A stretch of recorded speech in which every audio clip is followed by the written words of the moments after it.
Everyone, तो देखते हैं एक बहुत इंपॉर्टेंट चैप्टर जो कि क्लास 9th का है। फ्रेंच रेवोल्यूशन हिस्ट्री का चैप्टर है ये। देखिए, फ्रेंच रेवोल्यूशन जो है हमारे हिस्टोरिकल पीरियड में one of the best known revolution में से एक है ये। और फ्रेंच रेवोल्यूशन की स्टार्टिंग लेट 18th सेंचुरी से होती है, जब 1774 में लुई 16 फ्रांस का राजा बनता है। ठीक है, और ये बर्बन फैमिली से बिलोंग करता था। जब ये 20 साल का था तभी इसकी शादी जो है करा दी गई थी। तो इसने काफ़ी हेल्प की थी अमेरिका की काफ़ी सारी टेरिटरी ब्रिटेन से छुड़वाने के लिए। तो काफ़ी ज़्यादा डेप्ट में ये राजा कर्ज में डूब चुका था, क्योंकि पहले से ही फ्रांस के ऊपर $2 बिलियन की डेप्थ थी। और उसके बाद जब ये अमेरिका की इसने हेल्प की तो $1 बिलियन की और डेप्थ हो गई थी इसके ऊपर। इसके अलावा ये जो राजा था लुई 16, ये जनता को बिल्कुल भी कुछ नहीं समझता था। इसने हर एक चीज़ पे टैक्स लगाया हुआ था और काफ़ी टैक्स बढ़ा दिए थे हर चीज़ पे। और इसने 3 स्टेजेस में 3 पार्ट्स में लोगों को बांट दिया था अपने मतलब फ्रांस के लोगों को, क्लर्जी, नोबिलिटी और थर्ड स्टेट। तो क्लर्जी जो होते थे वो बेसिकली जो चर्च में लोग रहते थे, जो हाई कास्ट पीपल माने जाते थे, उनको क्लर्जी के सेक्शन में रखा जाता था। नोबिलिटी वो होते थे जो राजा की फैमिली वगैरह से बिलोंग करते थे, जो थोड़े अमीर से लोग होते थे। और थर्ड स्टेट में 90% फार्मर्स और लेबर्स ये वो आते थे। तो जो ये राजा था इसने मतलब इतना अच्छा कानून बनाया था कि आप सोच लीजिएगा ये सुनकर, मतलब इतना बेवकूफ़ राजा था कि क्योंकि ये अमीर लोगों से डरता था कि ये अपने पैसे की पावर से मुझे हटा देंगे, शायद मेरी सत्ता से ये वो। तो इसने इतना घटिया कानून बनाया था। इसने क्या किया था कि देखिए, क्लर्जी और नोबिलिटी जो कि एक रेप्यूटेटिव क्लास थे, जिनके पास पैसे की कोई कमी नहीं थी, इनसे कोई टैक्स नहीं लेता था। बल्कि जो थर्ड स्टेट में लोग आते थे, जिसमें मेनली वो लोग आते थे जो कि मिडिल क्लास फैमिली से बिलोंग करते थे, उनसे हर एक चीज़ पे टैक्स लेता था और काफ़ी इंक्रीज़ करके टैक्स लेता था। और जो थर्ड स्टेट के लोग थे वो क्लर्जी को चर्च में टैक्स देते थे, जिसको टिल्ट कहा जाता था। मतलब इसको बेसिकली रिलीजियस टैक्स का नाम दिया गया था कि ये रिलीजन के लिए यूज़ होता है, चर्च के रिनोवेशन के लिए, चर्च के एक्टिविटीज़ के लिए यूज़ होता है। तो काफ़ी ज़्यादा इंक्रीज़ करके टैक्स लिया जाता था थर्ड स्टेट के लोगों के लिए। तो इससे जाहिर सी बात है कि जनता अब काफ़ी कुछ उभर रही थी कि ये सारा जो भी टैक्स है या जो भी डिस्क्रिमिनेशन है हमारे साथ ही होता है। और ये दोनों जो क्लास हैं, क्लर्जी और नोबिलिटी, इनकी लाइफ बहुत आसान है। और एक ऐसा सिचुएशन आ गया था कि अमीर और अमीर हो रहा है और गरीब, ये वाली सिचुएशन जनता समझने लगी थी फ्रांस की। तो अब क्योंकि हर चीज़ पे लुई 16 ने टैक्स लगा दिया था, तो देखिए, और फ्रांस की जो पॉपुलेशन है वो भी काफ़ी तेज़ी से बढ़ रही थी। जो पॉपुलेशन 1715 में सिर्फ 2.3 करोड़ थी, वो 1789 में 2.8 करोड़ हो गई थी।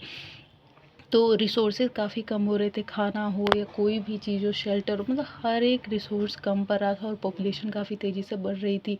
टैक्सेस बढ़ रहे थे, लोगों के पास एम्प्लॉयमेंट की कमी थी और कोई राइट नहीं था। राजा जब चाहता था कोई भी नए नियम, न्यू रूल्स लागू कर देता था और उनको उन पर ज़बरदस्ती थोप देता था। लोग बहुत ज़्यादा परेशान हो गए थे।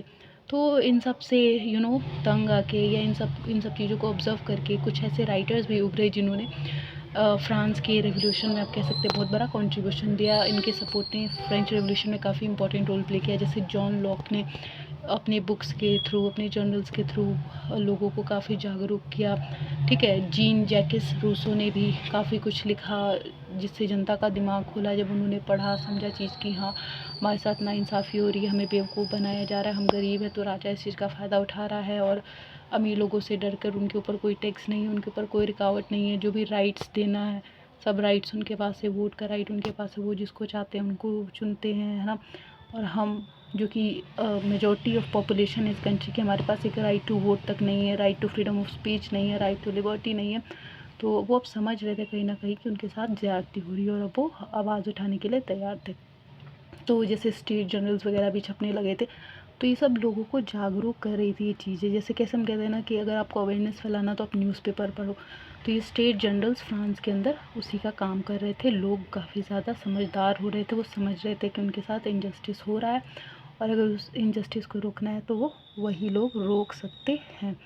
इसके अलावा अब जो है कि एक मीटिंग करवाई जाती थी जब भी अगर आपको कोई न्यू टैक्स लगाना है, तो एक ई स्टेट की मीटिंग करवाई जाती थी। तो किंग ही तय करता था कि वो मीटिंग कब होगी। ठीक है, और कोई भी तय नहीं कर सकता था क्योंकि मोनार्की थी तो जाहिर सी बात है किंग का राज था, तो सारे डिसीजंस किंग ही लिया करते थे, तो किंग ही वो मीटिंग को डिसाइड करता था। तो लास्ट मीटिंग 1614 में हुई थी।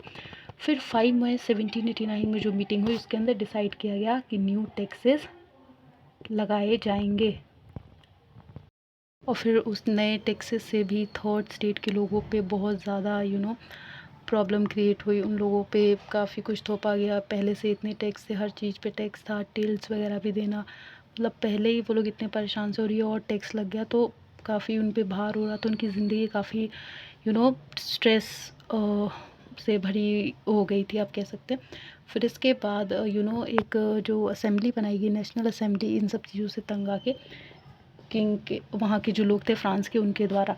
क्यों? क्योंकि देखिए जो किंग था ना, उसने क्या किया था, 20 जब लोग जाते थे मीटिंग्स के अंदर, इस मीटिंग्स के अंदर, तो सिर्फ अमीर लोग ही जो थे, जो क्लर्जी और नोबिलिटी क्लास से बिलोंग करते थे, उन्हीं के पास राइट था हर काम करने के लिए। तो फिर ये जो थर्ड स्टेट के लोग थे कहीं ना कहीं समझने लगे थे। एक ऐसा भी रूल था कि यू नो रिपब्लिक्स के अंदर 3 जो क्लास थे, क्लर्जी, नोबिलिटी और थर्ड स्टेट, तो इन दोनों क्लर्जी और नोबिलिटी को 300 रिप्रेजेंटेटिव दिए हुए थे और थर्ड स्टेट को 600। लेकिन इसमें होता क्या था कि हर जगह से एक एक ही रिप्रेजेंटेटिव चुना जाता था, भले ही थर्ड स्टेट में ज़्यादा रिप्रेजेंटेटिव थे लेकिन वहाँ से भी एक ही उठाया जाता था। तो थर्ड स्टेट के लोगों को ये बिल्कुल गवारा नहीं था, उन्होंने कहा ये तो इनजस्टिस है, और जितने भी लोग हैं सभी वोट डालेंगे, ना कि एक एक रिप्रेजेंटेटिव चुना जाएगा। तो किंग इस बात को रिजेक्ट कर देते हैं, तो इस बात से गुस्सा होकर वो जो थर्ड स्टेट के लोग होते हैं वो असेंबली से बाहर निकल जाते हैं, और 20 जून को वर्सलिस के आगे वो लोग इकट्ठा होते हैं और अपना जो भी होता है डिस्कशन वगैरह करते हैं। फिर डिसाइड करते हैं कि अब ये बहुत हो गया, अब राजा का शासन बहुत ये क्रूअल राजा है, अपनी मनमर्जी चला रहा है और हमारे साथ बहुत नाइंसाफ़ी की जा रही है। वो लोग अब डिसाइड करते हैं कि हम नेशनल असेंबली बनाएंगे। तो फ्रांस में नेशनल असेंबली बनती है जिसमें 2 लीडर्स उभर के आते हैं, मीराबी और अबे सियस। तो ये दोनों अब इस असेंबली को, नेशनल असेंबली को लीड कर रहे होते हैं। तो इसमें प्रॉब्लम क्या आती है कि उस टाइम पे ठंड का काफ़ी टाइम होता है, जिसकी वजह से क्रॉप्स वगैरह भी ख़राब हो जाती हैं, लोगों का बहुत बुरा हाल होता है। और इसके अलावा 4 अगस्त 1789 को लोग जो हैं काफ़ी ज़्यादा विरोध करते हैं और अपने राइट्स की डिमांड करने लगते हैं। तो 1791 में जो नेशनल न्यू असेंबली बनाई जाती है, जिसमें डिसाइड किया जाता है, जिसपे 28 मिलियन लोग जो हैं पॉपुलेशन है वहाँ फ्रांस की कंप्लीट, जिसमें से सिर्फ 4 मिलियन लोगों को ही वोट देने का अधिकार था, जिसमें एक्टिव पॉपुलेशन मेल थी, और 3 मिलियन फीमेल्स को अधिकार था कि वो वोट डाल सकती थी, और बाकी चाइल्ड वगैरह, मतलब 3 मिलियन बस फीमेल और चाइल्ड वगैरह वोट डाल सकते थे, और 4 मिलियन मेल, एक्टिव जो मेल थे वो वोट डालते थे। मतलब देखिए पॉपुलेशन 28 मिलियन, उसमें से कितने कम लोग डालते थे वोट फ्रांस के अंदर। अभी भी भले ही नेशनल असेंबली बन गई थी लेकिन कहीं ना कहीं पावरफुल तो राजा ही था, लोगों की इतनी नहीं चल रही थी। हाँ, स्टार्ट हो गया था कि लोग अपने राइट्स को समझने लगे थे, वो समझने लगे थे कि उनको किस चीज़ की ज़रूरत है, कैसे उन्हें किंग के रूल से बचना है, ये वो। तो अब नेशनल असेंबली चलो एक शुरुआत हो गई थी कहीं ना कहीं रेवोल्यूशन की, लेकिन अभी भी जो वीटो पावर था वो किंग के हाथ में था। वीटो पावर से मतलब है कि जो भी डिसीज़न लिया जाएगा वो किंग द्वारा ही लिया जाएगा। तो जो नेशनल असेंबली थी, अब उसके अंदर अभी भी क्योंकि किंग का ही पूरा पावर था, तो अब लोग जो है उन्होंने डिसाइड किया कि अब वो क्या करेंगे, कुछ कंट्रीज़ उनके साथ वॉर करेंगे। प्रूशिया और ऑस्ट्रिया जैसी कंट्री के साथ नेशनल असेंबली ने 1789 में वॉर डिक्लेयर कर दिया था, ताकि वो उन टेरिटरीज़ को जीत जाएँ, और जब वो जीत जाते तो किंग पे प्रेशर बनाते और उसको हटा देते, मोनार्की हटा देते और Republican kind of government establish करते फ्रांस में। तो फिर अभी भी कुछ ज़्यादा सुधर नहीं रहा था, तो लोगों ने डिसाइड किया, क्योंकि टैक्सेस जो थे गरीब लोगों पे, फार्मर्स पे ज़्यादा थे, तो फार्मर्स को कहीं ना कहीं लग रहा था कि हमारे साथ हमारी बात नहीं सुनी जा रही, हमें दबाया जा रहा है, हमें ज़रूरत है कि हमारे लिए हम एक बहुत ही स्ट्रॉन्ग स्टैंड ले अपने लिए। तो वो लोग, गरीब लोग जो है, एक पॉलिटिकल क्लब बनाते हैं जिनका नाम 1794 में, लेकिन ये क्लब ख़त्म हो जाता है जैकोबियन क्लब के नाम से, जिसको लीड कर रहे होते हैं मैक्सिमिलो रॉबेस्पियर। तो ये जो है, ये गरीबों के लिए, फार्मर्स के लिए, लेबर्स के लिए आवाज़ उठाया जाता था इस क्लब के अंदर, उनके लिए पॉलिसीज़ बनाई जाती थी। और ये क्लब जो है, इसमें जाहिर सी बात है कि अब कहीं ना कहीं लोगों का अपलिफ्टमेंट हो रहा था जो मिडिल क्लास फैमिली से बिलोंग करते थे। लेकिन फिर बाद में जो इसका भी राजा होता है, ये जो मैक्सिमर रॉबेस्पियर, ये भी फ्रॉड निकलता है और इसको भी फांसी वगैरह दे दी जाती है, और इसी के साथ मोनार्की भी ख़त्म होती है, क्योंकि यहाँ पे लुईस 16 का भी अब सारा प्लान ख़त्म हो जाता है और वो उसको भी फांसी दे दी जाती है और इसके अलावा 1794 में पॉलिटिकल क्लब एंड हो जाता है। फिर एक और, लेकिन इस क्लब की जो जैकोबियन क्लब था, इसने काफ़ी अच्छा एक काम किया था, एवोल्यूशन ऑफ स्लेवरी। इसमें क्या होता था ना कि फ्रांस में ज़रूरत होती थी टोबैको, टी, कॉफ़ी और भी बहुत सारे बिवरेज वगैरह की, तो प्रोडक्शन के लिए तो फ्रांस की एक कॉलोनी थी वहाँ पे कैरिबियन, वहाँ पे जो है प्रोडक्शन किया जाता था। तो वहाँ से ना अफ्रीका से लेबर्स लाते थे, क्योंकि फ्रांस से लेबर ले जाना बहुत मुश्किल होता था और यहाँ पे जल्दी लेबर्स अवेलेबल भी नहीं थे, क्योंकि अब जनता कुछ भी काम करने के लिए तैयार नहीं थे। वो समझ गए थे कि जब तक उनके राइट्स उनको नहीं मिल जाते तब तक वो अब गिव अप नहीं करेंगे। तो वहाँ से अफ्रीका से, अफ्रीकन कोस्ट से लेके जाते थे और वहाँ से सारा कुछ बना के फिर फ्रांस में वो एक्सपोर्ट किया जाता था। तो इस एवोल्यूशन ऑफ स्लेवरी भी यहाँ पे किया जाता है। क्यों? क्योंकि अब लोग मना कर रहे थे कि हम झुकेंगे नहीं, हम अपने राइट्स की डिमांड करेंगे और इस बार किंग को झुकना होगा हमारे अंदर। तो फिर 1789 में एक और अच्छा काम होता है कि सेंसरशिप हट जाती है। जैसे न्यूज़पेपर, स्टेट जर्नल्स, ये सब जो छपते थे पहले सेंसरशिप थी, जो किंग कहता था, किंग के बारे में अच्छी अच्छी बातें छपती थी, उसकी क्वालिटीज़ के बारे में छापते थे, उसके अगेंस्ट कोई नहीं छाप सकता था, सेंसरशिप लगा हुआ था। अगर छापते थे तो उनको जेल में डाल देते थे और बहुत बुरा करते थे उनके साथ। लेकिन अब 1789 में सेंसरशिप ख़त्म हो जाती है और हर कुछ छापा जा सकता है और लोग जो भी प्रोग्राम्स चाहें, फेस्ट चाहें, वो कर सकते हैं। इसके अलावा 1814 में जो है एक और राजा फिर चुना जाता है, क्योंकि मोनार्की तो ख़त्म हो गई थी, लुई 16 का राज ख़त्म हो गया था। नेपोलियन बोनापार्ट, बहुत ही फेमस नाम है ये, हिस्ट्री के अंदर ज़रूर आपने सुना होगा, नहीं अच्छा भी तो सुन लीजिए। नेपोलियन बोनापार्ट काफ़ी एक क्रूअल रूल किंग माना जाता है। इसका बहुत ही पत्थर दिल इंसान में से एक है।